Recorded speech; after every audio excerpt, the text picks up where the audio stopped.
Olá, seguidores do canal Paz e Bem. Aqui é mais uma edição do Ciência na Religião, que é uma série em parceria com a Universidade Federal de Goiás, em que nós tratamos de assuntos relacionados à religiosidade, à espiritualidade, mas de um ponto de vista de estudos científicos na área, especialmente das ciências humanas e da filosofia e também das ciências sociais.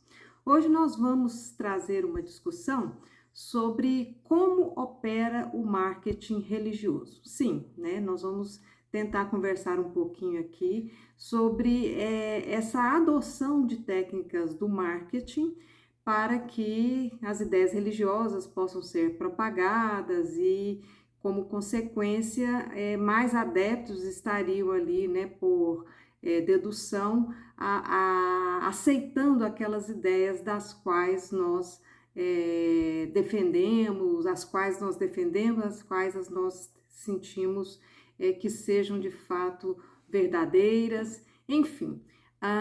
E a dúvida, né, que sempre acontece, que sempre surge, é que será que é lícito, né, nós divulgarmos as ideias religiosas? Ou será que a ideia religiosa seria algo muito íntimo, pertencente apenas ao indivíduo, né? Portanto, não estaria aí adequado, né? A gente entrar numa esfera de marketing, de comunicação, no sentido de atrair a atenção de muitas pessoas, tá? Outra dúvida que nos surge é: será que fazer proselitismo é ético? Por exemplo, eu tentar divulgar, né, uma ideia religiosa no sentido ou com a intenção de provocar algum tipo de conversão, tá? Então, essa também é uma questão que sempre vem à tona, né, quando a gente conversa sobre marketing religioso. E também seria, né, adequado ou estaria muito longe ou muito estranho adotarmos técnicas, né, de persuasão ou técnicas de convencimento a fim de que as pessoas, né, tivessem uma imagem positiva e a igreja pudesse atrair, né, mais fiéis, mais adeptos. Enfim, são questões, né, que a gente vai tentar aqui, talvez não responder, né, mas para a gente fazer uma reflexão sobre o que acontece, né, quando as igrejas, a religião, ela se envolve muito com o marketing.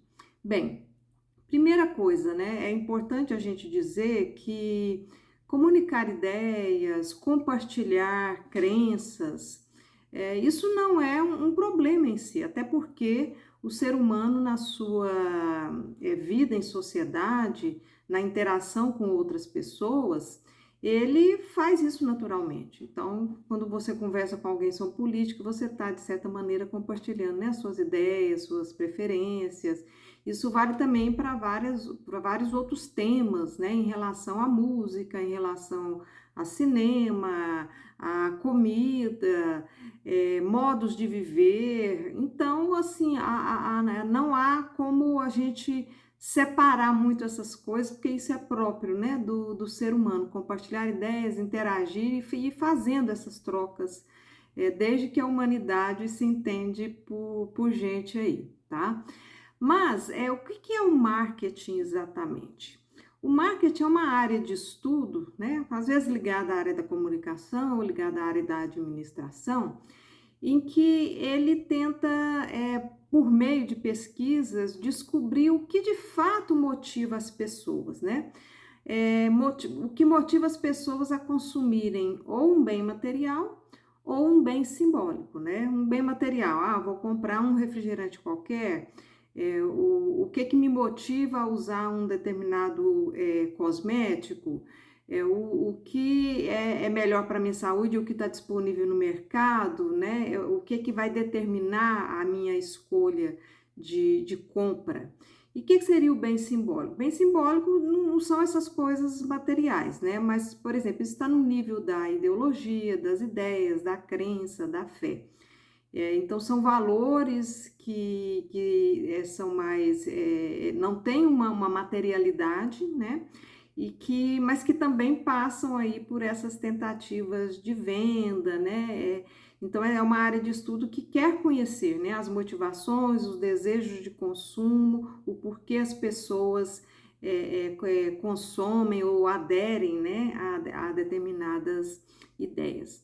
E o marketing ele vem desenvolvendo várias técnicas de persuasão, né, e de convencimento.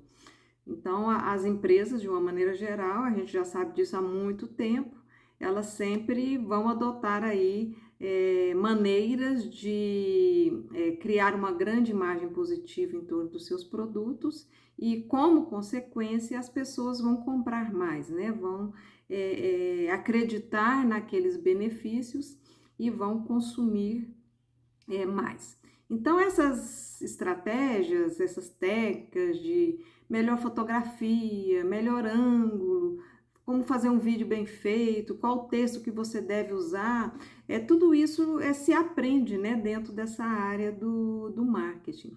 E aí não são só as empresas comerciais, como a gente está acostumado a ver na televisão, nas mídias sociais, né? Mas organizações sociais, de uma maneira geral, ONGs também adotam determinadas estratégias de marketing. Os políticos, né? Existe até uma área específica que é o marketing político, né? Como você deve conversar com as pessoas e tentar convencê-las, né? De que você é a melhor proposta, você é o melhor candidato.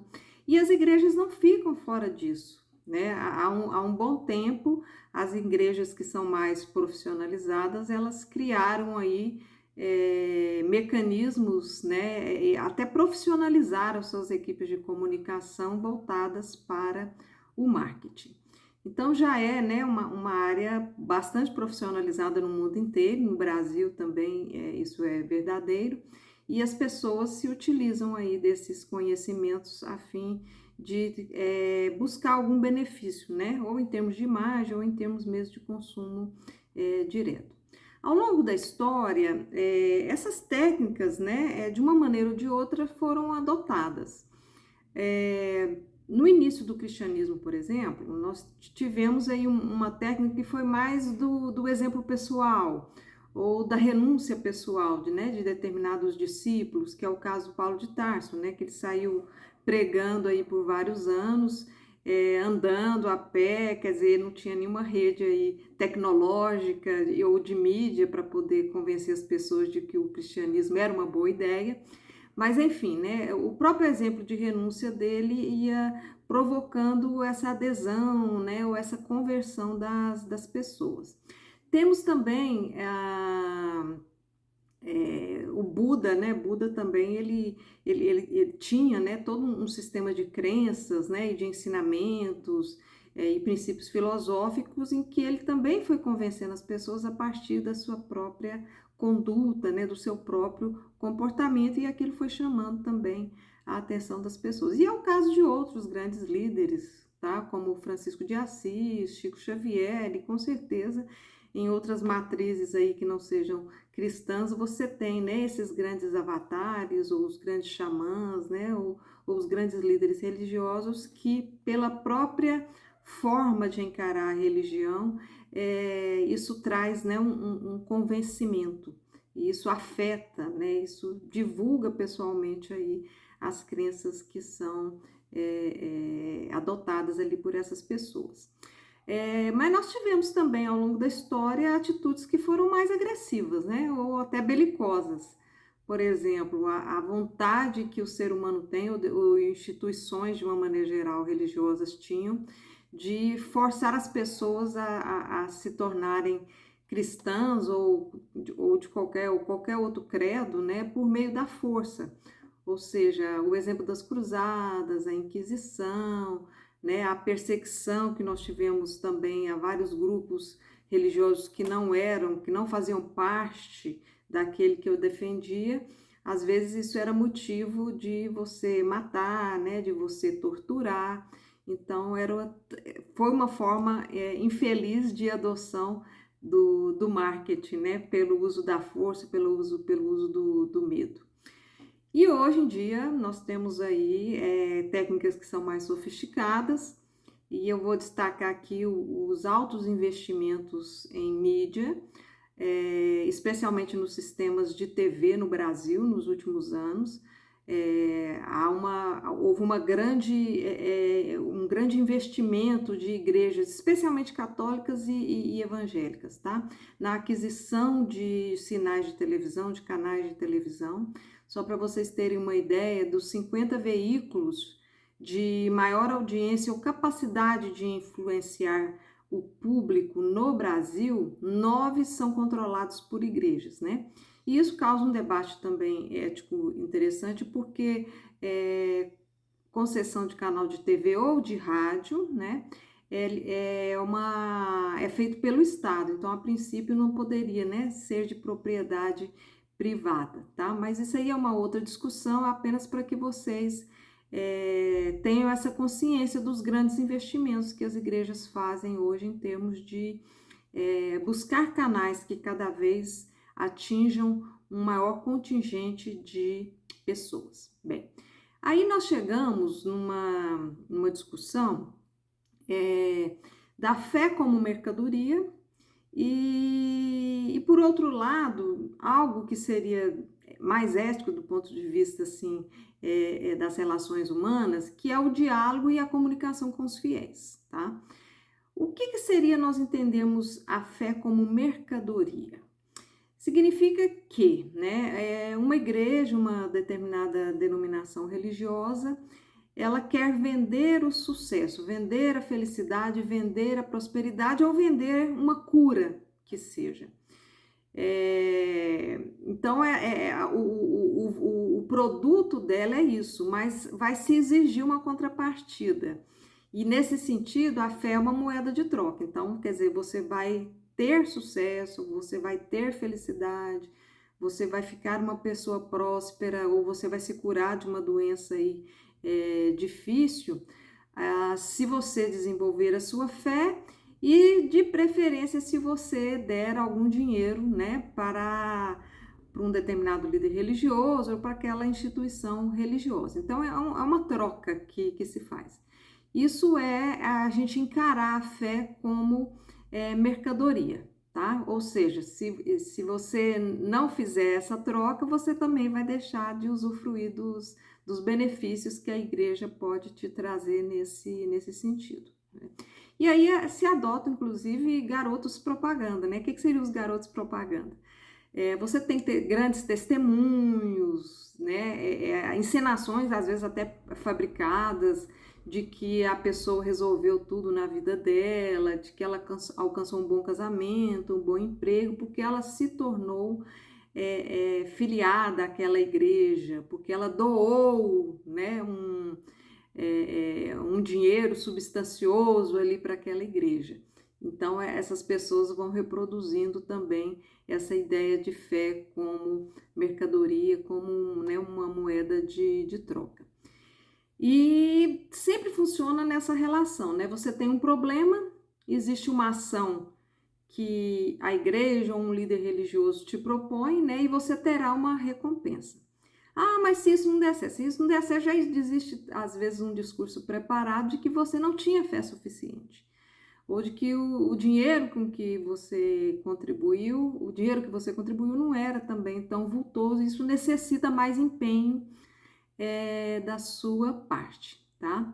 Então o erro foi seu, o erro não é nunca da igreja, o erro não é nunca do líder religioso, o erro não é das ideias que estão ali sendo vendidas, tá?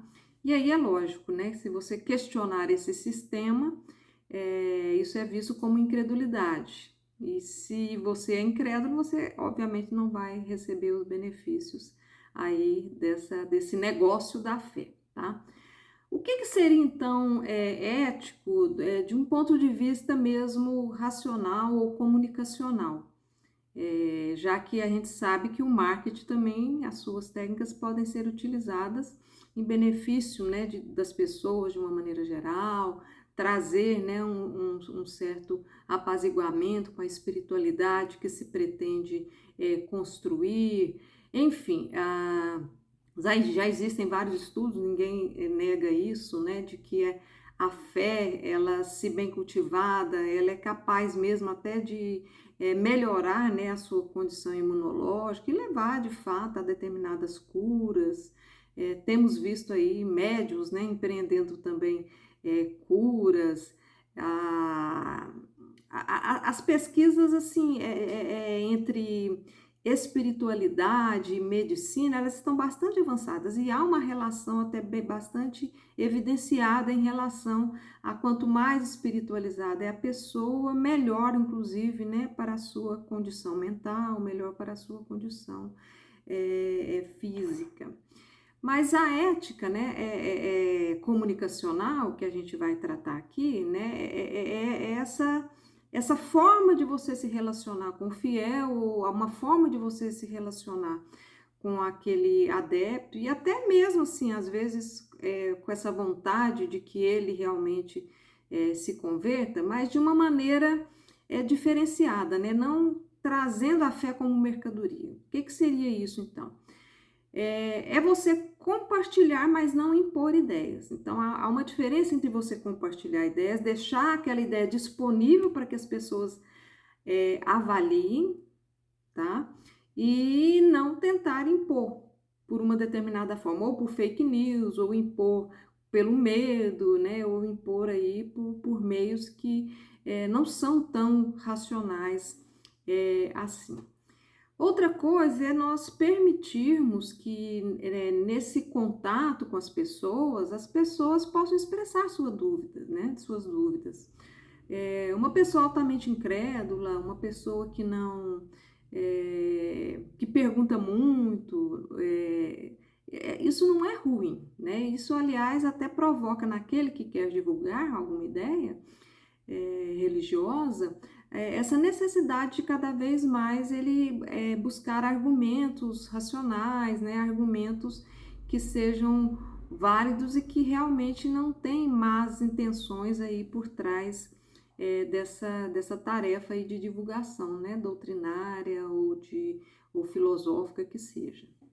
Então a gente precisa respeitar esses pontos de vista diferentes, porque nós vamos conversar com pessoas que não necessariamente vão se converter, né, e que já têm um posicionamento próprio em relação a uma determinada crença. Então o diálogo ele não pode ter essa vontade exclusiva, né, de converter as pessoas, mas de uma troca mesmo de ideias, uma troca salutar em que as duas pessoas possam sair melhores, né, com essa diversidade, esses diferentes pontos de vista em relação ao que vem a ser a vida, como é melhor viver, enfim, né, isso que a religião, de maneira geral, trata. A gente também não deve insistir muito em relação ao tempo das pessoas, né? Eu sei que há várias denominações religiosas que fazem, né, esse trabalho aí insistente de levar, né, um texto bíblico, né, ou qualquer outra venda em relação a um produto religioso qualquer, e aí não respeita esse espaço, né, das pessoas insistindo mesmo com os não já ditos, né, mesmo com a vontade de não estar ali naquele momento já expressada, e essa insistência realmente pode, ao contrário do que se pretende, que levar uma boa imagem daquela denominação religiosa, isso vai acabar, assim, vamos dizer, impedindo as pessoas por causa da antipatia que se cria em relação a isso, né? Então é preciso respeitar a privacidade, tá? Então, e não colocar por fim, no meu ponto de vista, uma condição de conversão para que a pessoa usufrua das ações da igreja. A gente vê, às vezes, muitas igrejas ou templos ou centros espíritas que trabalham, às vezes, nas periferias das grandes cidades, e a condição para que ela receba uma cesta básica ou uma sopa, né, ou alguma assistência financeira, é que ela frequente esse lugar, ou que ela adote, né, que ela se transforme, né, numa pessoa cristã, ou numa pessoa espírita, ou em qualquer outra, né, denominação. Então, isso a gente também, assim, se formos falar, né, em termos de respeito às pessoas, às individualidades, à ética, isso também não é bem visto, né? Qualquer ato de conversão ou de aderência a um outro pensamento, isso tem que ser bastante racionalizado, com calma pela pessoa, para que aquilo seja, inclusive, até mais verdadeiro, né? E não apenas aquela motivação extrínseca de poder ganhar uma ajuda ali que aquele grupo religioso está ofertando. E por fim, nós vamos aqui falar um pouquinho sobre esse proselitismo. Será que isso é crime de intolerância religiosa? Porque às vezes, dependendo da forma como a gente se comporta, isso pode ser um crime de intolerância religiosa. Divulgar a sua ideia, isso não é crime em si, até porque a própria Constituição protege o direito de crença e a divulgação desses fundamentos religiosos, tá? Então, ninguém pode ficar aí preocupado, se eu estou falando sobre religião, eu estou falando bem da minha religião, eu necessariamente estou falando mal da outra? Não, não é por aí. Isso só se torna crime de intolerância religiosa se acontecer o seguinte: se na defesa dos nossos princípios a gente tem um discurso de superioridade, ou seja, a minha crença é melhor que a sua. O que eu penso é o verdadeiro e o que você pensa não é verdadeiro. Então, se o discurso fica nesse nível, as pessoas podem de fato se sentirem ofendidas e buscarem a justiça aí alegando um crime de intolerância religiosa. Da mesma forma que você